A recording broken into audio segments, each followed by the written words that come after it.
Ekziston një dokument që nuk duhet të kishte mbijetuar. Një listë e shkruar me dorë, me emra njerëzish të zakonshëm, nëna, baballar, fëmijë, pranë të cilëve kishte shënime të vogla me laps, qyteti, mosha, kushtet e largjimit.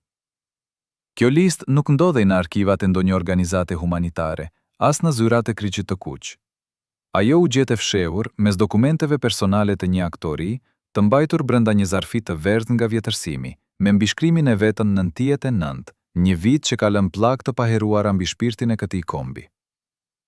Njeriu që mbante atë listë nuk ishte as general, as diplomat, as kryeministër. Ishte Bekim Fehmi, fytyra më e njohur shqiptare që Hollywoodi ka parë ndonjëherë. Aktori që hyri në shtëpitë e miliona njerëzve nëpërmjet ekranit dhe që sipas burimeve tona luajti një lojë të fshehtë dhe jashtëzakonisht të rrezikshme me shërbime sekrete, me komandant lufte dhe me para filmike, me qëllim të vetëm, të blinte kohë, të blinte liri, të blinte jetë njerëzish. Por kush e dinte të vërtetën? Kush e mbajti gojën mbyllur gjatë gjithë këtyre viteve? Dhe çfarë i kushtoi Bekimit kjo luftë e heshtur, jo vetëm financiarisht, por edhe shpirtërisht? Kishte njerëz që e njihnin Bekim Fehmiun vetëm nga postera, fytyrën e gjatë, të gdhendur si nga guri, sytë e zinj që të brendsonin edhe kur shikoje fotografinë, jo burrin e gjallë. Kishte njerëz që kishin rritur fëmijët duke u treguar: "Ky është aktoriu i madh, ky është krenari jon." Dhe pastaj kishte ata, pak, shumë pak, që e dinin cilën çmim të vërtet kishte paguar ky burr për famen e tij, për largimin e tij nga Adeu dhe për vendimet e marra në mënyrën më të fshehtë gjatë vitit më gjakosur që populli shqiptar kishte parë pas luftës së dytë botërore. Bekim Fehmi lindi në Sarajev në vitin 1936 në një familje me rrënjë të thella shqiptare nga Peja, nga ato rrënjë që nuk priten dot as me kohë, as me largësi, as me dekada jetë jashtë Adeut. Rritja e tij nuk ishte as luksoze, as e lehtë, një fëmijëri e ndërtuar mbi themelet e pasluftës jugoslave, ku buk kishte, por vetëm aq sa mjaftonte. Kur hyri në Akademinë e Arteve Dramatike të Beogradit, ai ishte tashmë diçka e ndryshme nda kolegët e tij. Kishte një prezencë fizike dhe një zë që nuk mësoheshin dot, as me vite stërvitje. Ato ishin dhurata, dhe Bekim Fehmi e dinte këtë shumë mirë. Karriera e tij ngritej si meteorit në përqellin e kulturës jugoslave të viteve të 60 dhe 70. Filma pas filmash, role pas rolesh, armiku, heroj, njeriu i brisht, njeriu i fortë. Ai luante gjithçka, dhe luante gjithçka mirë. Por momenti që ndryshoi gjithçka erdhi kur Hollywoodi e vuri re atë, një burr ballkanik me karizmë mediteraneane, me thellësinë e Dostojevskit dhe me shprehjen e dikujt që ka parë vdekjen dhe ka vendosur ta injorojë. Roli i Hasanit në The Adventurers të vitit 1970, i ndjekur nga presencia e tij në Permission to Kill dhe kulminacioni artistik i vitit 1988, The Unbearable Lightness of Being, e vendosën Bekim Fehmiun në hartën e artistëve ndërkombëtar. Gjatat Hollywoodit ishin miqtë e tij, kritikët amerikanë shkruanin emrin e tij me respekt dhe honoraret e tij arritën shifra që njerëzit e thjesht në Prishtinë ose Tiranë nuk mund t'i imagjinonin dot. Por çfarë bëjnë njerëzit me para shumë kur adheu i tyre po digjet? Sipas burimeve që kemi qasur gjatë muajve të gjatë të hullumtimit ton, Bekim Fehmi filloi herët të shfrytëzoi rrjetin e tij ndërkombëtar jo për të zgjeruar karrierën e tij, por për diçka krejt tjetër. Dhe kjo diçka do të bëhej sekreti më i rënd i jetës së tij.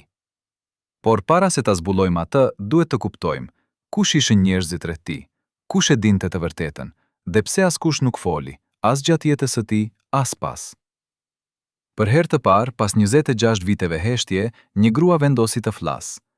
Emrin e saj nuk do ta tregojmë të plot, ka kërkuar ta cuajmë thjesht liria, por ajo ishte asistentja personale e Bekim Fehmiut gjatë viteve të fundit të nëntjetave, dikush që ndodhej pranë tij kur telefoni binte në mesnat dhe kur ai dilte i pall nga takime të paeksplikuara në hotele të Vjenës dhe të Cirihut.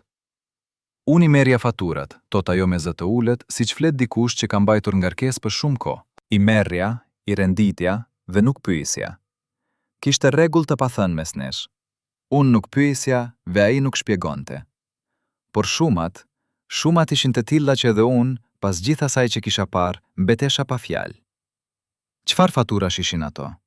Kush i merrte parat? Dhe pse aktori më i famshëm shqiptar i shekullit të 20 nënshkruante çeçe personale për llogari misterioze, ndërsa bota po i shikonte Kosovën me ankth dhe tmerr?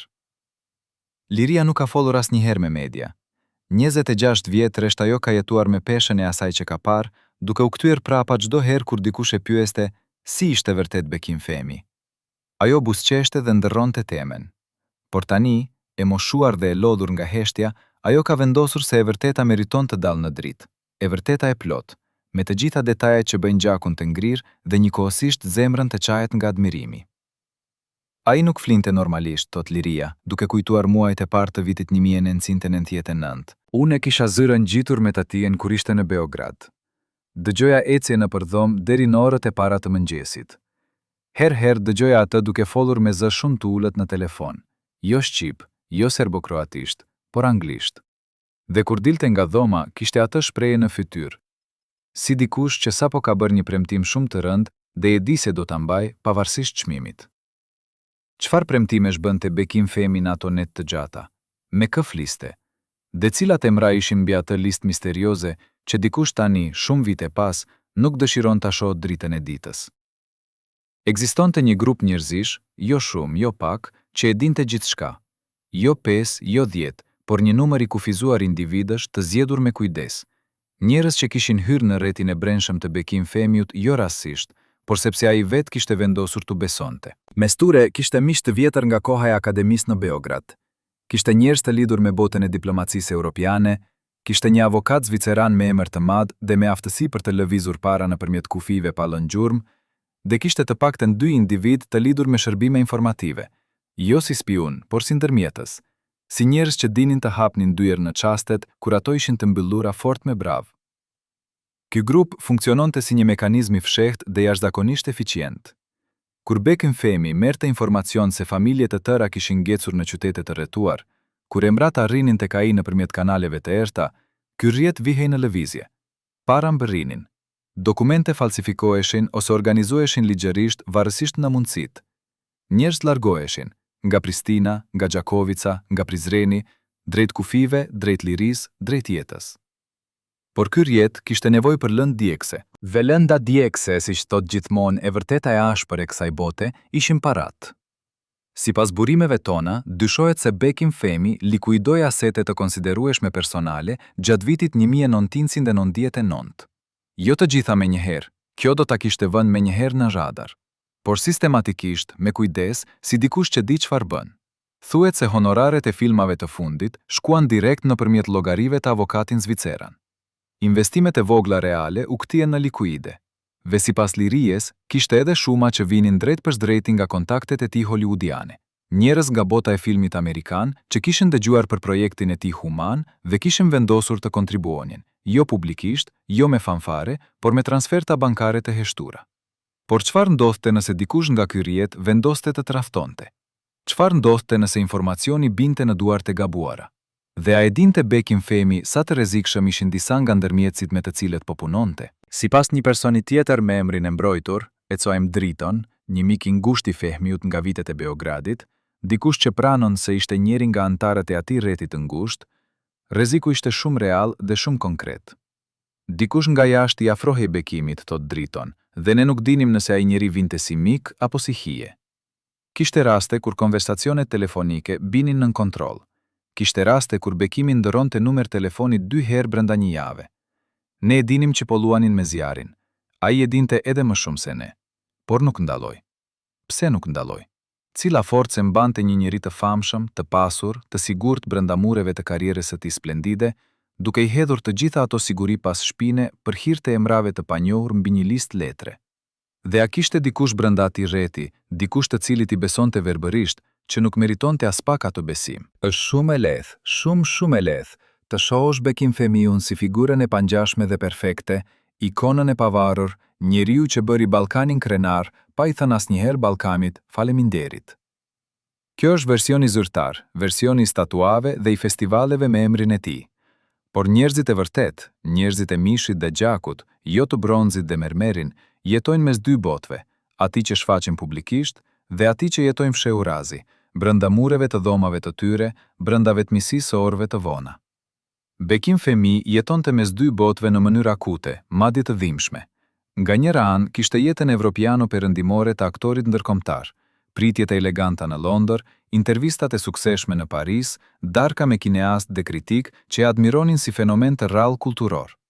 Nga ana tjetër kishte diçka tjetër, Diçka që ai nuk e shfaqte asnjëherë para kamerave, diçka që nuk fliste dot as me miqt më të afërt, as me fëmijët e tij. Kontrastin e kishte brenda vetes. Ai ishte njeriu që kishte bërë të gjithë ndërruan, kishte dalë nga një vend i vogël, i kishte mposhtur sfidat e gjuhës dhe kulturës, kishte fituar respektin e botës. Por i njëjti njeri, në 1999, duke parë televizionin dhe duke parë çfarë po ndodhte me njerëzit e origjinës së tij, shqiptarët e Kosovës, nuk mund të rrinte i qetë mes çamçakzit dhe konjakut, duke luajtur rolin e aktorit të suksesshëm dhe duke harruar. Sipas lirisë, ndryshimi në sjelljet e tij filloi të bëhej i dukshëm nga mesi i vitit 1998. Ai filloi të humbiste peshë, thot ajo me zë serioz. Flinte pak, hante pak, fliste shumë pak. Dhe kur fliste pothuajse ekskluzivisht për situatën atje, jo si dikush që ndiqte lajmet, por si dikush që kishte informacione nga burime të tjera, nga njerëz të cilët i dërgonin raporte direkte. Çfarë raporte? Nga kush? Dhe si i merrte ai ato? Driton konfirmon të njëjtën gjë nga perspektiva e tij. Bekimi kishte një rrjet informacioni që politikanët do ta kishin pasur zili. Ai dinte emra, dinte situata konkrete, dinte kush kishte nevojë dhe çfarë nevojë. Nuk ishte njeri që ndiqte CNN-in dhe panikosej. Ishte njeri me informacion të drejt për drejt dhe me plan të drejt për drejt veprimi. Por një rrjet i tillë, informacioni nuk ndërtohej vetvetiu. Dikush e kishte ndërtuar atë. Dikush kishte vendosur se Bekim Femi, aktori jo politikani, artisti jo generali, ishte njeriu i duhur për të luajtur këtë rol të fshehtë dhe jashtëzakonisht të rrezikshëm. Kush ishte ai dikush? Dhe a kishte ndihmuar me të vërtet apo e kishte shfrytëzuar bujarin e Femiut për qëllime krejtësisht të tjera? Ekziston një detaj që liria e ka mbajtur për vete gjithë këto 26 vjet, duke e nxjerrë jashtë vetëm tani, me dorë të dridhur dhe me zë të qetë. Ditën e fundit të marsit të 1999, pak para se bombardimet e NATO-s të fillonin të ndërronin ekuilibrin e luftës, Bekim Femi i dha asaj një zarf. Jo të madh, jo dramatik, thjesht një zarf të bardhë, standard, me asgjë të shkruar jashtë. Nëse ndodh diçka, i tha ai me atë qetësinë e dikujt që e kishte menduar shumë herë, hap atë dhe ndiq udhëzimet, vetëm ti. Ajo e pyeti çfarë mund të ndodhte. Ai buzëqeshi me atë buzëqeshjen e tij, ajo buzëqeshje e filmave, e posterave, e fotografive të famshme, dhe nuk u përgjigj. Çfarë ndodhte pastaj me atë zarf? Çfarë kishte brenda tij? Dhe nëse lista e Bekim Femiut mbijetoi, nëse emrat mbijetuan, sa jetë mund ta kenë lehtësuar ato emra dhe ta kenë mësuar sot pas kaq vitesh se kush e kishte bler shet lirinë e tyre? Ai zarf nuk ishte i vetmi sekret i Bekim Femiut, por ishte ndoshta ai që tregonte më shumë se çdo gjë tjetër se cila ishte gjendja e brendshme e këtij njeriu gjatë ditëve të errëta të fillimit të vitit 1999. Sepse ai që le udhëzime të fshehta tek asistentja e tij, ai që buzëqesh kur pyetet për rrezikun dhe nuk përgjigjet, ky nuk është njeri i friksuar. Ku nuk është njeri që ka humbur kontrollin. Ky është njeri që di saktësisht se çfarë po bën, dhe di po aq saktësisht se çfarë mund t'i kushtoj. Por pikërisht atëherë, pikërisht në kulmin e tensionit dhe të veprimtarisë së tij më të fshehtë, ndodhi diçka për të cilën pothuajse askush nuk ka folur. Diçka që nuk figuron asnjëherë në intervistat e rralla që Bekim Femi i dha pas luftës. Diçka që edhe ata pak njerëz që e dinin e kanë mbajtur zap, me kujdes dhe me arsye. Ishte fundi i muajit shkurt, 1999. Bekim Femi ndodhej në Beograd. Jo sepse dëshironte, por sepse disa nga fijet e rrjetit të tij kalonin detyrimisht nëpërmjet asaj qyteti, nëpërmjet njerëzish që jetonin dhe punonin atje. Njerëzish të cilët nuk mund t'i takoje dot ndryshe vetëse fizikisht, ball për ball, duke shikuar njëri tjetrin në sy. Ai kishte marrë rezervimin e hotelit në emër tjetër, praktik që e kishte bërë rutinë, dhe kishte njoftuar vetëm 2 persona për vendodhjen e tij. Dritonin dhe një ndërmjetës tjetër, emrin e të cilit do ta zbulojmë shumë shpejt. Por disa orë para takimit që kishte planifikuar, diçka ndryshoi. Recepcionisti i hotelit ku qëndronte Bekim Femi atë natë shkurtori, një hotel i mesëm qëllimisht i zgjedhur për diskrecionalitetin e tij dhe jo për luksin, ka treguar shumë vite më vonë se kishte ndodhur një gjë e çuditshme. Një burr i moshës së mesme, i veshur me pallto gri, pa bagazh, pa rezervim, kishte hyrë dhe kishte kërkuar direkt numrin e dhomës ku qëndronte mysafiri nga Vjena. Kjo ishte fjalla kode që Bekim Femi kishte lënë tek recepcioni për kontaktet e pritshme. Por ky burr nuk ishte në listën e kontakteve. Recepcionisti si protokoll kishte thirrur domen. Femi kishte heshtur për disa sekonda dhe pastaj kishte thënë, "Lëre të vi." Driton, i cili ndodej në lobi dhe priste të shkonte lart pas pak, e pa burrin duke kaluar. Nuk e kisha parë kur, thot ai sot, me atë qetësinë e dikujt që ka rijetuar atë moment shumë herë në mendjen e tij. Fytyra i rregullt, asgjë e veçantë, por kishte diçka në mënyrën si ecte, diçka në shpejtësinë e hapave, si dikush që ka ardhur për punë, jo për vizitë. Dikush që di saktësisht sa kohë ka dhe nuk do ta humbas asnjë minutë prej saj. Takimi zgjati, sipas llogaritjeve të Dritonit, i cili priti poshtë, jo më pak se 2 orë gjysmë. 2 orë gjysmë në darkën e Beogradit të shkurtit, brenda mureve të një dhome hoteli me perde të mbyllura. Kur burri doli, kaloi nëpërmjet lobis pa ndallur, pa kthyer kokën, pa lënë asnjë gjurmë tjetër përveç mungesës së tij. Recepcionisti tha se nuk e kishte parë asnjëherë më pas. Driton tha se nuk e pyeti kur Bekimin kush ishte ai njeri. Isha mësuar të mos pyesa, thot ai, me tonin e dikujt që e ka penduar këtë gjë ndoshta çdo ditë prej asaj kohe. Kishte rregulla të pathna, njeriu kishte hyrë, njeriu kishte dalë. Bekimi dinte çfarë bënte. Por kur Driton shkoi lart pas largimit të vizitorit të panjohur, vetrokiti në derën e dhomës, gjeti diçka që nuk e priste. Bekim Fehmi ishte ullur pranë dritares, me xhamin pak të hapur pavarësisht të ftohtit të shkurtit, duke parë jashtë drejt rrugës. Mbi tavolinë kishte një gotë juski. Driton tha se nuk e kishte parë Bekimin duke pirë juski prej vitesh, që atëherë, kur kishte vendosur me vendosmëri, t'i jepte fund të gjitha zakoneve që i humbësin kthjellësinë e mendjes. Aktori ju kthye, e shikoi dhe tha vetëm: "Numri u rrit. Kemi nevojë për më shumë kohë dhe kemi nevojë për më shumë para." Numri i emrave në listë, kishte kreshenduar, dhe vizitori i panjohur ishte ai që ja kishte sjell lajmin. A i dini ju se kush mund të ishte ai burr me pallto gri, ai njeri pa emër dhe pa bagazh, që arriti të ndryshonte planin e Bekim Fehmiut brenda 2 orësh e gjysmë, dhe pas vizitës së të cilit, aktori i shtrenjti juskin e braktisur prej vitesh? Sepse edhe ne kemi hetime mbi identitetin e tij, dhe ajo që kemi gjetur është shumë e shqetësuese. Emri i vërtet i atij njeriu me pallto gri, nëse bulimet tona janë të sakta, ishte i lidhur me një agjenci ndërmjetësuese me bazë në Vjenë. Jo agjenci humanitare, jo organizatë ndërkombëtare me logo dhe statut publik, por një lloj strukture informale dhe jashtëzakonisht fleksibël, e cila operonte në zonën gri midis ndërmjetësimit diplomatik dhe veprimtarisë private. Ky lloj strukture nuk kishte emër zyrtar, nuk kishte adresë zyrtare, kishte vetëm numra telefonit të cilët ndërroheshin çdo disa javë dhe njerëz të cilët shfaqeshin dhe zhdukeshin si hije. Por le të braktisim për një çast hotelin e Beogradit ve atë darkën shkurtori, dhe le të shohim një pamje tjetër, pamjen e vitit 1999, nga perspektiva e atyre që Bekim Fehmi po përpiqej t'i ndihmonte. Sepse pa kuptuar peshën e situatës humanitare, nuk mund ta kuptojmë dot peshën e sakrificës. Gjatë muajve të parë të atij viti, kolonat e refugjatëve shqiptar të Kosovës ishin dukuri të përditshme. Familje të tëra, nëna me fëmijë, pleq, njerëz të sëmurë, linin pas gjithçka dhe ecnin drejt kufive. Kushtet ishin të tmerrshme, i ftohtit, mungesa e ushqimit, rreziku konstant. Kufiri shqiptar, kufiri Makedonas, të dy ishin ngarkuar te çdo kapaciteti dhe organizatat ndërkombëtare ishin të zëna deri në kufijtë e mundësisë së tyre. Por kishte kategori njerëzish të cilët nuk mund të largoheshin nëpërmjet kanaleve normale. Burra në moshën e luftës që rrezikoheshin të ndalloheshin dhe të humnin. Familje që kishin emra të shënuar nga forcat e armatosura dhe ktheheshin prapa. Persona me profile specifike, të cilëve u duheshin dokumente, lëvizje, hapa konkret, jo thirrje humanitare të organizatat ndërkombëtare, por veprimi drejt për drejt, i shpejt, konfidencial. Pikrisht këtu hyn të rjeti i Bekim Fehmiut. Pikrisht këtu bëheshin efektive paratë e tij, kontaktet e tij dhe emri i tij si njeri i njohur dhe i respektuar si në perëndim, ashtu edhe mes atyre njerëzve të zonës gri që lëviznin informacione dhe mundësi. Lista e famshme, ajo listë e shkruar me dorë e fshehur brenda zarfit të verdhur nga vjetërsimi, nuk ishte dokument pasiv. Ajo ishte instrument veprimi. Çdo emër mbi të korespondonte me një situatë specifike, me një shumë specifike parash, me një plan specifik lëvizjeje. Dhe sipas burimeve tona, thuhet se numri final i emrave mbi atë listë te kalonte 70 persona. 70 jetë njerëzore.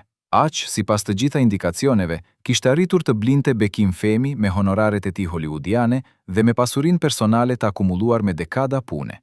Por çdo listë ka edhe një çmim, dhe çmimi i Bekim Fehmiut nuk ishte vetëm financiar. Ai ishte shpirtëror, personal dhe sipas disa burimeve edhe shumë njerëzor. Sepse mes 26 viteve të heshtjes, ka mbetur ende pa u dhënë përgjigje pyetja më e rëndë. Kush e trahtoi? Kush nga rreti i ngushtë, nga ata pak njerëz të zgjedhur me kujdes, vendosi të shes informacionin apo edhe vetë listën tek forcat e armatosura ose tek shërbimet të tjera. Sepse sipas dritonit, ka pasur një incident specifik i fshehur me kujdes nda të gjithë, gjatë të cilit u bë e qartë se informacioni kishte rrjedhur. Dhe burimi i rrjedhës ishte shumë i afërt me Bekim Fehmiun. Kush ishte Juda i Bekim Fehmiut dhe çfarë i kushtoi kjo tradhtë i listës, njerëzve mbi të dhe aktorit vet?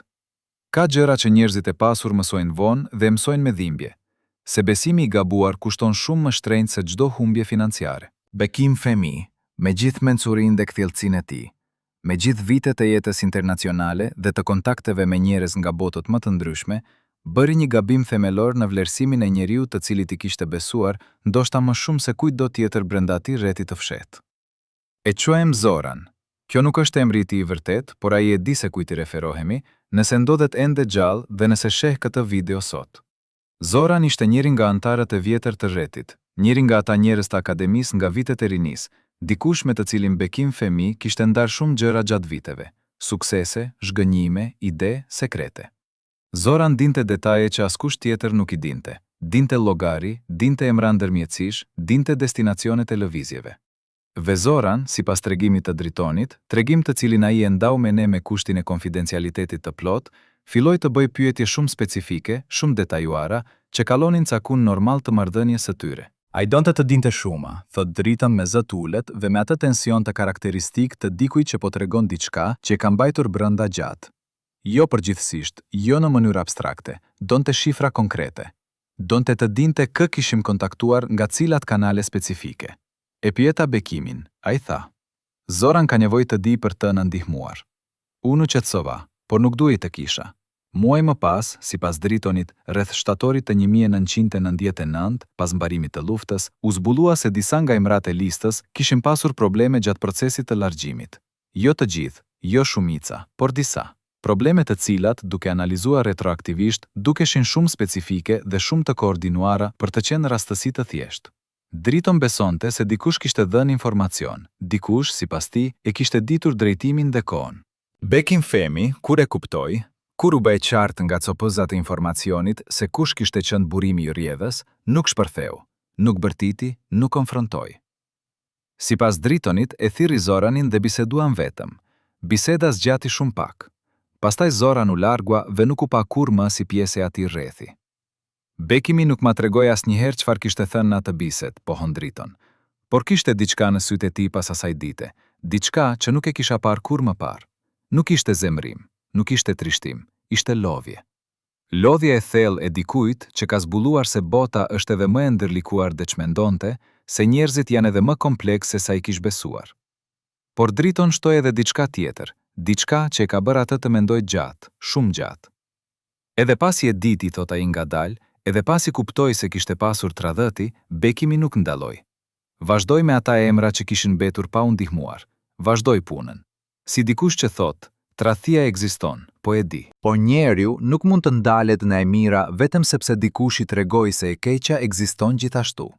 Dhe kjo, ndoshta, është vizioni më i qartë dhe më i vërtet i karakterit të Bekim Fehmiut. Jo heroi i paprekshëm i posterave, por njeriu i sfiduar, i tradhtuar dhe i lënduar, i cili megjithatë vendosi të mos ndalet. Por a e keni pyetur veten ndonjëherë cilat çmim paguhet kur njeriu vendos të vazhdojë, pavarësisht gjithçkaje? Dhe kush pagoi atë çmim në emër të Bekim Fehmiut, jo vetëm ai vet, por edhe ata rreth tij.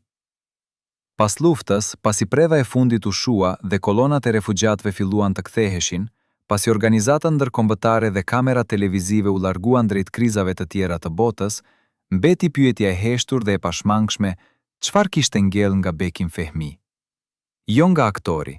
Aktori ishte akoma aty me atë fytyrë të njohur dhe atë zë karakteristik, duke i rezistuar moshas me atë dinjitet që ishte karakteristike vjetër. Por nga nxerriu, nga ai nxerriu i brendshëm, ai nxerri i gjatë natëve dhe i bisedave të errta, ai nxerri i listave dhe i transfertave bankare, i zarfeve të fshehta dhe i takimeve me të huaj pa emër, çfarë kishte ngellë?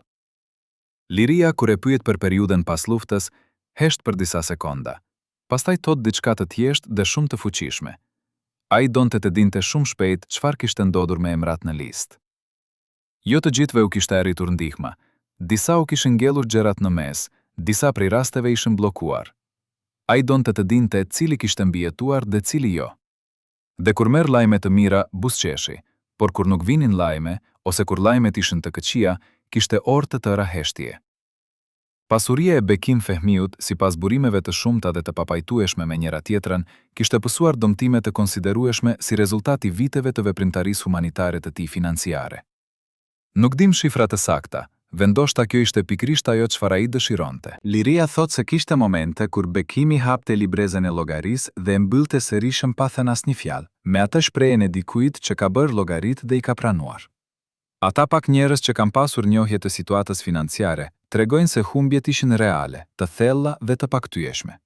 Thuhet se shuma totale e shpenzuar nga Bekim Fehmi gjatë periudhës 1998 deri në 1999 arriti nivele të cilat, nëse do t'i konvertonim sipas vlerës aktuale të paras, do t'i vendosnin ato në rangun e investimeve të rëndësishme reale.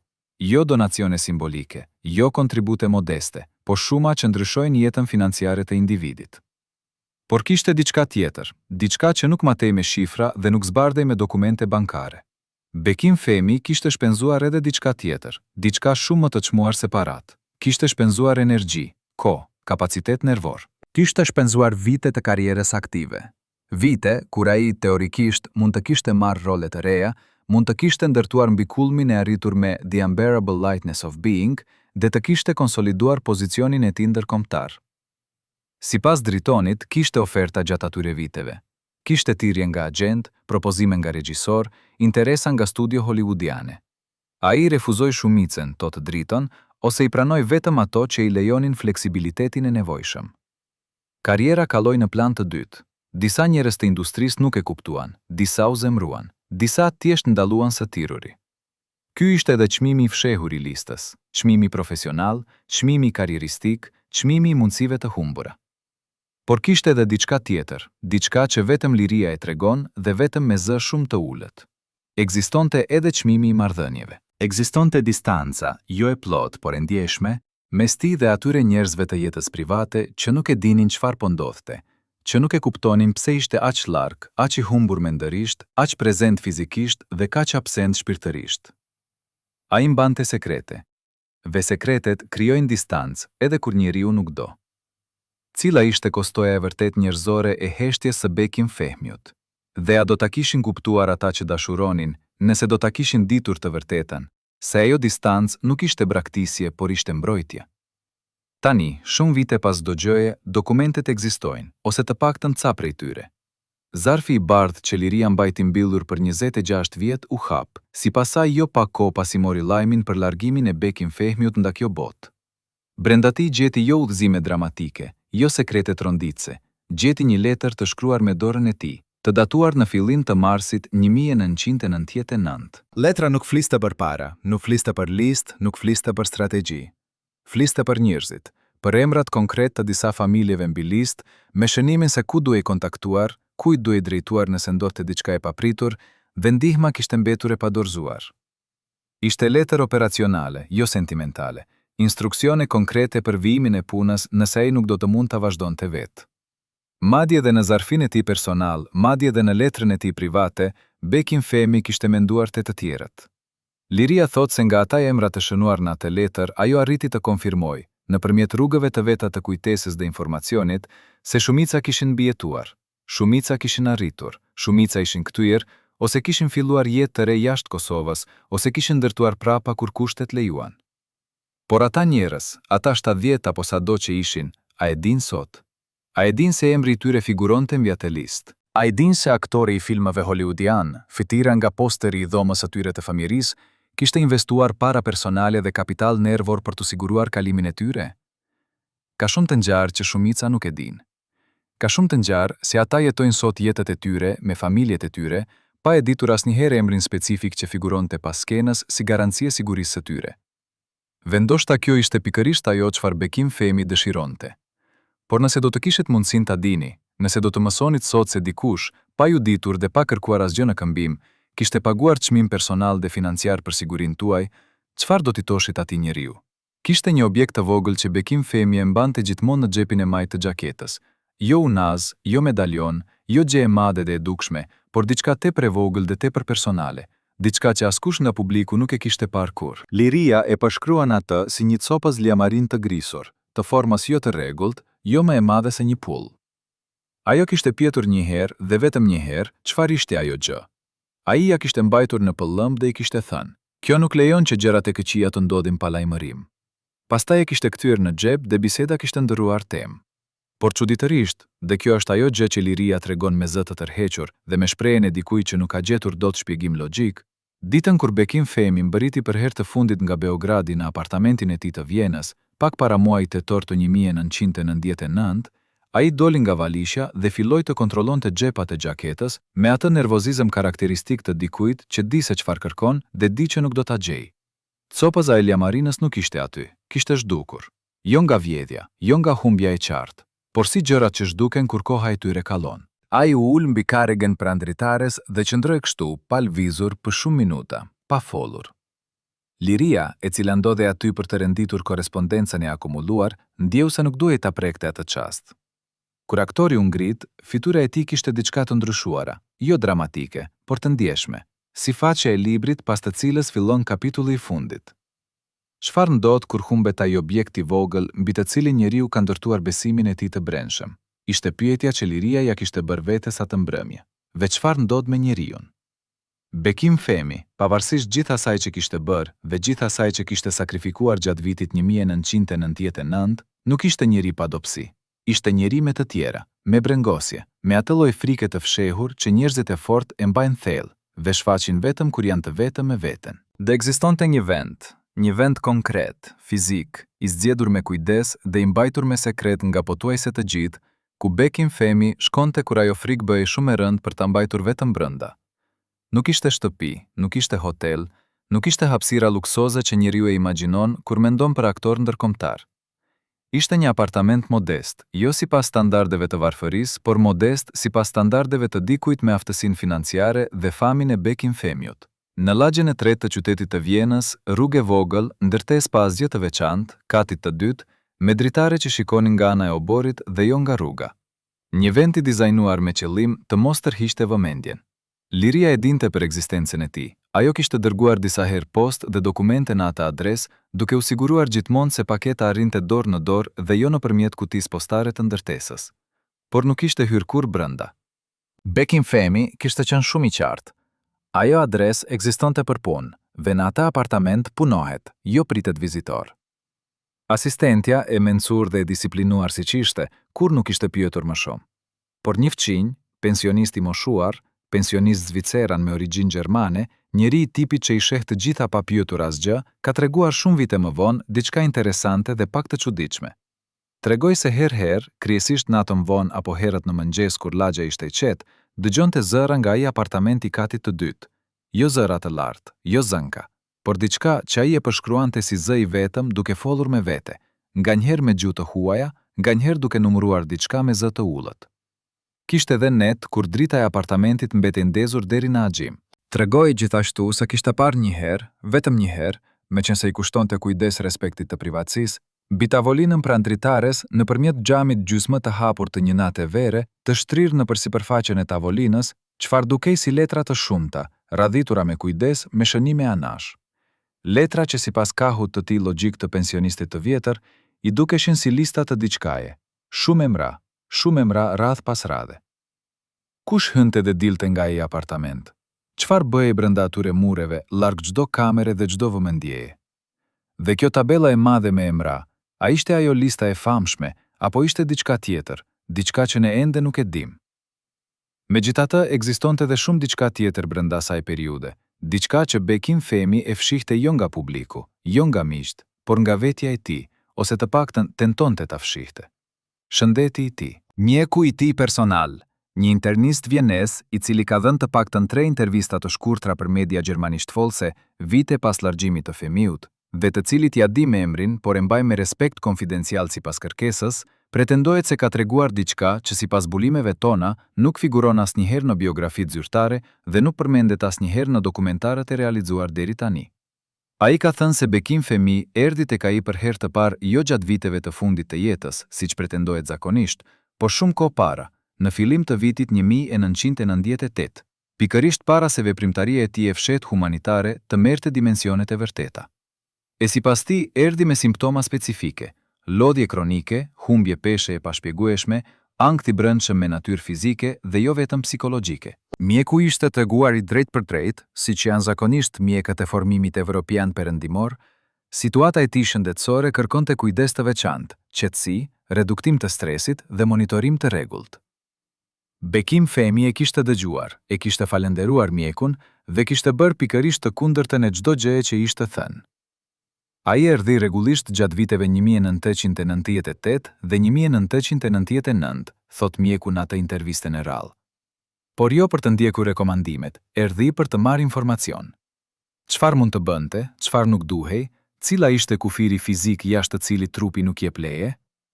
E pyesja pse donte ta dinte kufirin e saktë, dhe ai buzëqeshte me atë buzëqeshjen e tij dhe thoshte: sepse dua ta njoh kufirin që të mund ta qëndroj sa më afër tij pa e kalluar. Dhe kjo qasje ndaj shëndetit të vet, si ndaj një burimi me kapacitet të matshëm, tregon më shumë se çdo analizë psikologjike për karakterin e Bekim Fehmiut gjatë asaj periudhe. Nuk ishte mosvëmendje ndaj vetes. Ishte vendim i ndërgjegjshëm për t'i dhënë të tjerëve atë çfarë trupi dhe mendja kishin deri në kufirin fizik të mundshëm. Driton konfirmon se e kishte vënë re ndryshimin fizik. Kishte ndryshuar brenda ca muajve, jo dramatikisht, por mjaftueshëm për ta vënë re dikush që e njihte mirë. Ecja e tij ishte e njëjtë, prezenca e tij ishte e njëjtë. Ai nuk humbiste asnjëherë atë cilësi të mbushje sodomos kur hynte. Por kishte diçka të rëndë, diçka si shtresa e padukshme e lodhjes mbi gjithçka tjetër. Liria shton detaje që e bëjnë portretin më konkret. Kishte ditë kur e dëgjoja të ngrihej shumë herët, para agjimit, dhe të ulej te tavolina me ndonjë çaj të ftohtë, duke shkruar apo lecuar.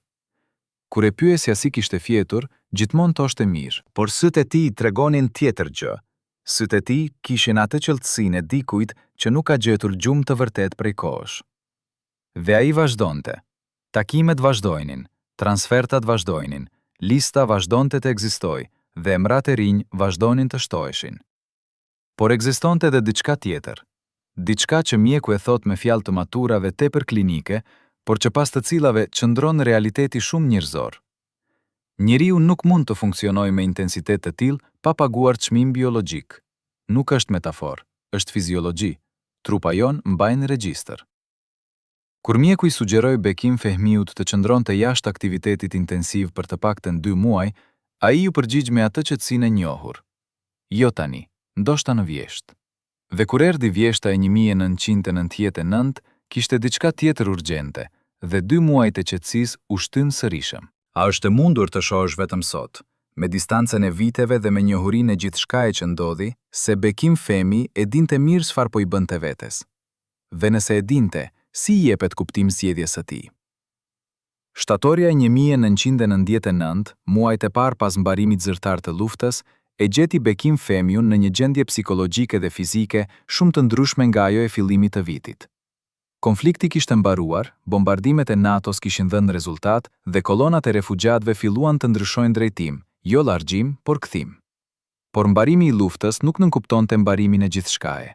Toka, shtëpit, institucionet, gjithçka kishte nevojë për rindërtim dhe mbi të gjitha, njerëzit kishin nevojë për të gjetur fijen e jetës. Mesature njerëzve ishin edhe shumë nga emrat e listës. Por ndërkohë Bekim Femi ndodhej në një kryqëzim të brendshëm të cilin nuk e kishte planifikuar dhe nuk e kishte parashikuar. Dritën e përshkruan si periudha kur Bekimi filloi të kuptojë se lufta kishte mbaruar, por ai nuk kishte mbaruar ende me luftën. Kjo nuk është metaforë thjesht, është diagnozë saktë e asaj gjendjeje psikologjike të njohur, e atij vakumi pas tensionit ekstrem, kur qëllimi i madh zhduket dhe njeriu i mbetet vetëm hutimi i mati çfarë tani. Liria tregon se gjatë tetorit dhe nëntorit të atij viti, Bekim Femi kishte filluar të bënte diçka të re, diçka që nuk e kishte bërë asnjëherë kur lista ishte aktive dhe kur urgjenca e situatës si kishte lënë kohë dhe hapësirë mendore. Filloi të bëj bilanc. Filloi të numëroj, jo paranë e humbur, por ajo çfarë e preokuponte vërtet. Ai kishte një fletore të vogël, thot Liria, një fletore si ato që studentët i përdorin për shënime të shpejta. Kishte shkruar emra, jo listën e madhe, por diçka tjetër. Emra njerëzish prej atyre mbi listë për të cilët nuk ishte marrë konfirmim. Emra të cilët ishin shënuar si të ndihmuar, por konfirmimi i fundit mungonte. Çdo herë kur merrte informacion, nëpërmjet dritonit, nëpërmjet kanaleve të tjera, hapte fletoren dhe shqyrtonte. Kur mund të fshinte një emër, sepse kishte konfirmim se personi kishte arritur, e fshinte me kujdes dhe qëndronte i heshtur për disa sekonda. Ajo heshtje pas fshirjes, ajo heshtje shkurtër dhe shumë e qartë, ishte mënyra e tij për të nderuar atë moment, aq private dhe aq njerëzore. Por kishte emra të cilët nuk u fshin kurrë. Emra pas të cilëve vinte pasiguria, heshja, mungesa e konfirmimit. Dhe ata emra mbeten atje, në atë fletore, sigur të vegjël mbi ndërgjegjen e tij. Sipas dritonit, njëherë kishte parë Bekimin duke mbajtur atë fletore pa e hapur, thjesht duke mbajtur në duar, si dikush që mban diçka tepër e rëndë dhe tepër e çmuar njëkohësisht, duke parë jashtë në dritarja e apartamentit të Vjenës me atë shikimin e largët karakteristik. I thash, Bekim, a jemi bërë gjithçka që mundesha? Kujton Driton. Ai nuk ju përgjigj menjëherë, pastaj tha: e bëm gjithçka që dinim, nuk është gjithmonë e njëjta gjë. Dalimi mes gjithçka që mundeshin dhe gjithçka që dinin, ky dalim i vogël por kaq human, është ndoshta qëllësi i kuptimit të Bekim Fehmiut si njeri real, jo si ikon. Ai nuk pretendonte gjithdijsi, nuk pretendonte fuqi absolute. Ai kishte bërë atë çfarë dinte, me atë çfarë kishte, me ata çfarë gjente rreth tij. Dhe pesha e atij dije, të kufizuara, si dija e çdo njeriu mortal, e mbarte me vete çdo ditë. Brenda sirtarit të sipërm të trijezës së punës që Bekim Fehmi mbante në apartamentin modest të Vjenës, ai sirtari i majt, i ngushtë, me orë që gërvishte kur e hapje sepse shina e xhamit kishte ndryshkur pak në lagështia, u gjet pas largimit të tij nga kjo botë, një dokument i cili nuk duhej të ekzistonte në atë formë.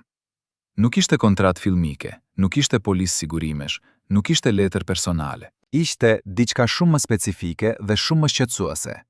Një marrëveshje e shkruar me dorë, jo e noterizuar dhe jo me titull zyrtar, mes Bekim Fehmiut si pale parë dhe një individi të identifikuar vetëm me inicialet EV si pale dytë. Dokumenti sipas burimeve tona ishte i datës nëntor të 1998, gati një vit para mbarimit të luftës, dhe specifikonte kushte shumë të qarta. Bekim Fehmi siguronte fonde të caktuara në periudha të caktuara nëpërmjet një llogarie zvicerane të specifikuar. Pala e dytë siguronte lehtësi lëvizjeje dhe dokumentacioni për persona të listuar vecmas, pa garancinë e rezultatit, por me angazhim ndërmjetësimi të mirëbesuar. Klauzola e fundit ishte ajo që bënte gjakun të ngrinte.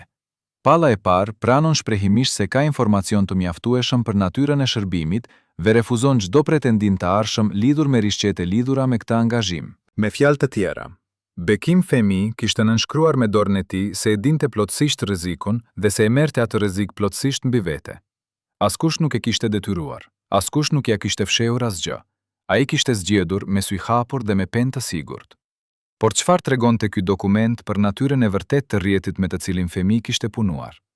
Kush ishte EV? Dhe pse ky dokument, i cili nëse do të kishte rënë në duart e gabuara, mund të kishte shkatëruar jo vetëm reputacionin e tij, por edhe sigurinë e njerëzve mbi listë, kishte qëndruar brenda atij sirtar i pambrojtur dhe i pazhdukur. A mund të besohet se njeriu i cili kishte organizuar me kujdes fanatik çdo detaj tjetër të veprimtarisë së tij të fshehtë, e kishte lënë pikërisht atë dokument të ekspozuar? Apo ky ishte një zgjedhje vetëdijshme, dëshmi e lënë me qëllim, shpresë e hedhur ndaj së ardhmes? Identiteti i EV. Ati individi me inicialet misterioze të dokumentit të sirtarit ka qenë objekti hetimit ton për shumë muaj. Rruga ka qenë jo e drejtë dhe shpesh e bllokuar. Disa njerëz janë shumë të vjetër dhe nuk kujtojnë, disa njerëz kujtojnë por nuk flasin, dhe disa njerëz flasin por me atë qetësinë e dikujt që ka dhënë shumë pak dhe ka mbajtur shumë. Por copa, duke kombinuar tregimin e Lirijes, detajet e dritonit dhe disa dokumente të arkivit vjenes të aksesuar nëpërmjet burimeve tona, kemi arritur në një konkluzion të cilën mund ta paraqesim me rezervën e detyruar, por edhe me besueshmërinë e arsyeshme. EV ishte sipas burimeve tona një individ me background të dyfish. Nga njëra anë kishte histori të lidhur me diplomacinë austriake të mesit të shekullit të 20, dhe nga ana tjetër kishte rrjet personal shumë të gjerë në Ballkan, rrjet i ndërtuar gjatë dekadave të luftës së ftohtë nëpërmjet marrëdhënieve tregtare, kulturore dhe sipas të paktën 2 burimeve të pavarura informative. Ky individ nuk ishte spion në kuptimin klasik hollywoodian të fjalës, nuk kishte kartonin me emblema sekrete, nuk kishte kodin e agentit, por kishte diçka shumë më të vlefshme në atë botë komplekse të nëndjetave. Dinte njerëzit e duhur, dinte durën e duhur, dinte momentin e duhur, dhe mbi të gjitha dinte çmimin. Sipas burimeve tona, dyshohet se EV kishte qenë ai njeri me pallto gri i shkurtit të 1999, ai vizitori papritur i hotelit të Beogradit, ai njeri me hapa si dikush që mat kohën me saktësi dhe nuk e humb as një minutë. Nëse kjo supozicion është i saktë, atëherë takimi i asaj nate shkurtori nuk ishte i papritur fare, ishte planifikuar. Thjesht jo nga ana e Bekim Fehmiut, por nga ana e EV vet, i cili kishte vendosur se ishte momenti të vinte personalisht me lajme dhe me propozime të reja. Por ka edhe një anë tjetër të figurës së EV, anë e cila e bën historinë jo thjesht heroike dhe jo thjesht të pastër. Sipas Dritonit, ndërmjetësimi i EV nuk ishte falas. Nuk ishte as humanizëm i pastër, as miqësi e vjetër. Kishte një kosto financiare, e cila sipas llogaritjeve të Dritonit ishte e konsiderueshme, ndoshta tepër e konsiderueshme. Dhe kjo kosto hynte drejt për drejt në llogaritë personale të EV, jo në ndonjë fond humanitar, jo në ndonjë organizatë ndërkombëtare. Me fjalë të tjera, Bekim Fehmi i paguante EV për të ndihmuar njerëzit, dhe EV fitonte mirë nga kjo. A e bën këtë EV bashkëpunëtor me motive të ndota? A e komprometon kjo e vërteta e të rrjetit? Apo, siç thon filozofët pragmatik të zonës gri ku operon te ky rrjet, nuk ka rëndësi motivimi i ndërmjetësit, ka rëndësi rezultati për të cilin u pagua. Driton, kur e pyesin për EV sot, hesht për moment. Pastaj thot: ishte njeri i dobishëm dhe njeri i paguar mirë. Bekimi e dinte atë që blinte dhe e blinte me çmimin e tregut të asaj bote. Ky është gjykimi im. E gjykimi i tij personal, Bekimit, nuk e di nëse do të ishte i njëjtë. Çfarë mendoni ju? Kur qëllimi është jetë shpëtues, a ka rëndësi nëse ndërmjetësi bën fitim?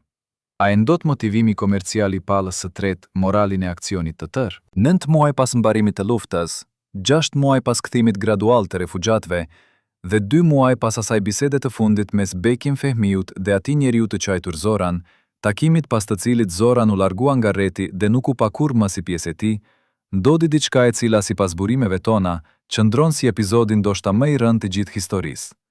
Dikush vendosi të vinte listën mbi Triez, jo metaforikisht, por shumë literalisht. Ishte fillimi dhjetorit të 1999. Bekim Fehmi ndodhej në Beograd, here fundit sipas të gjithave që do të ndodhej atje për punë të kësaj natyre, dhe kishte organizuar një takim të fundit bilancues me pjesën e mbetur të rrjetit. Takimi ishte planifikuar si konfidencial dhe minimal. Driton, 2 persona tjerë të rrjetit dhe ndoshta EV nëpërmjet linjës telefonike të koduar. Por 2 ditë para takimit, Liria mori një telefon. Telefonuesi nuk ishte i njohur. Kishte numër të huaj me prefiks që ajo nuk e identifikoi menjëherë, dhe foli shqip me theks të Kosovës. I tha vetëm kaq: "Njohim listën, emrati dim. Thuajini zotit Fehmi që lista ka dalë jashtë mulit të vet." Liria u ngri në këmbë. Dora e saj, kujton ajo sot, kishte dridhur mbi telefonin e mbajtur ati pranë, duke tentuar të telefononte Bekimin menjëherë, por telefoni i tij nuk po merrte. Ishte ullur siç bënte shpesh kur kishte biseda të tjera aktive. Kur e arriti pas 30 minutash, i transmetoi mesazhin fjalë tër fjalë. Sipas Liries, heshtja e Bekim Fehmiut pas atyre fjalëve, ajo heshtje mbi linjën telefonike, ishte diçka ndryshe nga çdo heshtje tjetër që kishte dëgjuar prej tij. Nuk ishte heshtja e mendimit, nuk ishte heshtja e çuditjes, ishte heshtja e dikujt që merr konfirmim të diçkaje të cilën e kishte druajtur dhe e kishte mbajtur brenda si mundësi shumë të dhimbshme. "Mirë", tha ai në fund. "Mirë, Liria, faleminderit." Dhe mbyli telefonin. Por kjo është pikërisht ajo çfarë bën historinë e tij kaq shumë komplekse dhe kaq shumë njerëzore.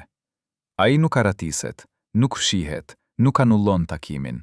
Ai Shkoi në atë takim të dhjetorit me gjithë atë çfarë dinte, me gjithë atë peshë të re mbi supet e tij tashmë të rënduara. Dhe sipas Dritonit, takimi u zhvillua, ndoshta i shkurtuar, ndoshta i komplikuar, ndoshta me atmosferë shumë të ndryshme nga takimet e mëparshme, por u zhvillua. Sepse disa gjëra duhet të mbylleshin, disa fije duhet të lidheshin, disa emra duhet të kontrollohen për herë të fundit.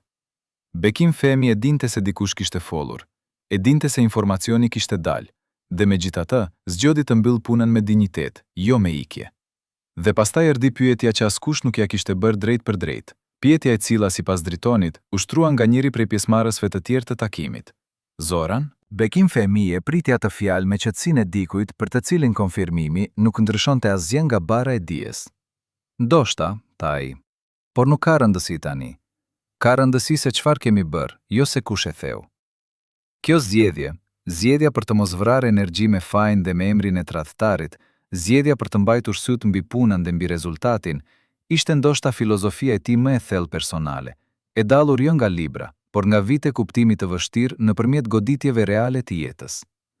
Dhe Zoran, ai Zoran i larguar, ai shok i vjetër i akademisë, ai i cili sipas Dritonit kishte qenë burimi i informacionit, jetoi pas asaj kohe me dijenin e vet, me peshën e zgjedhjes së vet, me atë shtresë të fshehur të kujtesës që nuk largohet dot as me kohë, as me distancë. Sipas informacioneve tona indirekte, dhe themi indirekte sepse nuk kemi pasur mundësi ta kontaktojmë dhe nuk do të ishte e drejtë ta bënim, Zoran e kaloi pjesën e mbetur të jetës larg krejt atij bote, larg atyre njerëzve, duke shmangur çdo lidhje me atë kapitull. Nëse kjo shmangje ka qenë pendim apo thjesht distancim pragmatik, kjo mbetet diçka midis tij dhe ndërgjegjes së tij. Ndoshta shumë prej jush i keni takuar njerëz të tillë, njerëz që kanë zgjedhur gabim në momentin vendimtar dhe kanë jetuar pas me largimin si strategji mbijetese. Mendoni se distanca gërrien fajin, apo faji mbetet pavarësisht çdo largjimi?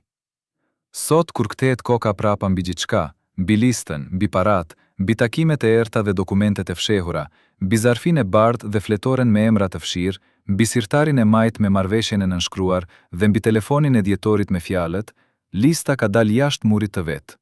Tabloja e plotë e Bekim Femiut shfaqet ndryshe nga çdo portret i bërë deri tani. Jo thjesht aktori i madh, jo thjesht shqiptari i suksesshëm, jo thjesht fytyra e posterave dhe e festivaleve, por njeri i mishit dhe gjakut, njeri me zgjedhje dhe me gabime, njeri i cili ndodhi të kishte para dhe rjet dhe emër në momentin kur këto tre gjëra mund të kuptohen konkretisht si mjet e shpëtimi dhe zgjodhi t'i shfrytësoj. Ishte ky shpëtimtar? Pyetja shumë e thjeshtë për rrethana shumë komplekse. Ishte naiv? Jo. Dokumentet tregojnë njeri me llogari shumë të qarta dhe me vetdije të plot rreziku. Ishte hero? Heroizmi nuk ndahet lehtë nga historia jonë kolektive. Ne kemi tendencë ta thjeshtojmë, ta bëjmë statuj dikënd i cili kishte thellësinë dhe kompleksitetin e njeriut real. Çfarë mund të thuhet me siguri është kjo? Gjatë vitit 1999, ndërkohë që bota shikonte Kosovën me ankth dhe me kamera televizive, ndërkohë që politikanët bënin deklarata dhe generalët lëvizin trupat, një aktor me fytyrën e njohur dhe me honoraret hollywoodiane bënte diçka jashtë çdo skrip, jashtë çdo rol, jashtë çdo pritje. Mbante listë e emrave, paguante çmime reale, merrte rreziqe reale dhe mbyllte sytë ndaj komoditetit të pasivitetit. Dhe njerëzit mbi atë listë, 70 apo ca më shumë, kemi dëgjuar numra të ndryshëm dhe nuk do të pretendojmë saktësi të cilën nuk e posedojmë, janë sot mes nesh. Kanë fëmijë dhe nipër, kanë jetë, kanë kujtesa të luftës dhe të kthimit, por ndoshta pa e ditur kur se cila dorë e fshet kishte luajtur rol në atë rrugë të mbijetesës. Por historia nuk mbaroi aty. Historia nuk mbaroi me listën e mbyllur dhe me takimin e djetorit. Historia vazhdon, sepse dokumentet vazhdojnë të ekzistojnë, sepse njerëzit si Liria dhe Driton kanë zgjedhur tani, pas gjithë këtyre viteve heshtjeje, të flasin. Dhe sepse ekziston ende ajo pyetje fundamentale, ajo pyetje mbi të cilën historia e tërë e Bekim Fehmiut të rrotullohet si planeti rreth rrezës së diellit. Sa njerëz mund të shpëtojë një njeri vetëm, jo me armë, por me vullnet dhe me llogaridhënie financiare personale. Sipas të gjitha burimeve tona, lista ekziston ende, ose të paktën kopja e saj. Zarfi i bardhë që Liria mbajti 26 vjet mbyllur u hap, por dokumentet brenda tij nuk u asgjësuan. Ato janë ruajtur. Nga kush dhe ku nuk do ta tregojmë, jo sepse nuk e dim, por sepse ekzistojnë jetë reale njerëzish, emrat e të cilëve figurojnë aty, njerëz të cilët kanë të drejtën e privatësisë dhe të heshtjes nëse kështu zgjedhin. Por historia e Bekim Femiut, ajo listë e fshehtë, ato transferta të heshtura, ato net vjeneze me zë të vetëm duke numëruar emra, nuk mund të mbetet e fshehur. Nuk duhet të mbetet. Jo sepse ai kishte nevojë për lavdi, kur nuk e kishte kërkuar dhe ndoshta do ta kishte refuzuar, por sepse ata njerëz mbi listë, sot të moshuar, sot gjyshër, sot njerëz me jetë të ndërtuar pas çdo shkatërrimi, meritojnë të dinë se nuk ishin të vetëm. Meritojnë të dinë se dikush, larg dhe i panjohur, u mendua dhe u pagoi. A nuk mendoni se ka ardhur koha ta dinë? Dhe tani, pasi kemi ndjekur gjatë rrugën e gjatë të kësaj historie, nga sirtari i panjohur nëpërmjet natëve të Beogradit dhe të Vjenës, Nëpërmjet emrave të mbrojtur dhe sekreteve të dhëna vetëm tani, mbeten disa gjëra pa u thënë, disa fije pa u mbyllur. Lista sipas burimeve tona u bë objekt interesi edhe nga disa media ballkanike në fillimet e viteve 2000. Kishte gazetar të cilët kishin dëgjuar të njëjtat lajme, kishin gjurmuar të njëjtat rrugë, kishin arritur tek disa nga të njëjtit njerëz. Por çdo herë, dhe kjo është diçka e cila kërkon vëmendje dhe mendim të thellë, çdo herë kur hullumtimi afrohej shumë, kur pyetjet bëheshin tepër specifike, kur burimet fillonin të tregonin shumë, ndofte diçka. Burimet tërhiqeshin. Gazetarët kallonin te projekte të tjera dhe tema rënje nga agjenda. Jo me censurë dramatike, jo me censura zyrtare dhe dekrete, me diçka shumë më të zakonshme dhe shumë më efikase, me presionin e heshtur të njerëzve të caktuar që nuk dëshironin që ai histori të dilte. Kush ishin ata njerëz? Disa prej tyre ishin ndërmjetës si EF, individ zona gri, profili të cilëve nuk duhet të ekspozoj. Disa prej tyre ishin nga bota politike dhe diplomatike, të cilët kishin marrëdhënie të komplikuara me atë periudhë dhe me vendimet e atij kohe. Dhe disa, sipas burimeve tona, ishin vetë njerëz nga lista, njerëz të cilët kishin frikë se ekspozimi i historisë mund të rinjallte pyetje mbi statusin e tyre, mbi mënyrën si kishin dalë, mbi dokumentet e largjimit. Por ka edhe diçka tjetër, diçka shumë personale dhe shumë delikate. Familja e Bekim Fehmiut. Edhe ata kishin ditur, disa diçka, disa shumë, disa pothuajse asgjë. Edhe ata kishin jetuar me heshtjen e tij, me distancën e tij, me ato periudha të gjata kur ai ndodhej truprisht aty, por mendërisht larg, i zënë me diçka të pashpjegueshme. Edhe ata kishin paguar çmimin e sekretit, jo të njëjtën monedhë, por çmim real. Bekim Fehmi la këtë botë në vitin 2010, pas viteve të gjata të luftës me sëmundjen që trupi i tij kishte akumuluar si borxh i pashlieshëm i gjithë asaj periudhe intensive. Iku me qetësinë e dikujt që ka mbyllur llogari të rëndësishme, jo të gjitha ndoshta, por ato që kishte mundësi. Iku duke mbajtur brenda sekrete të cila nuk i ndau me askënd plotësisht, ndoshta sepse besonte se sekretet të caktuara i përkasin atyre që jetuan, jo historisë publike.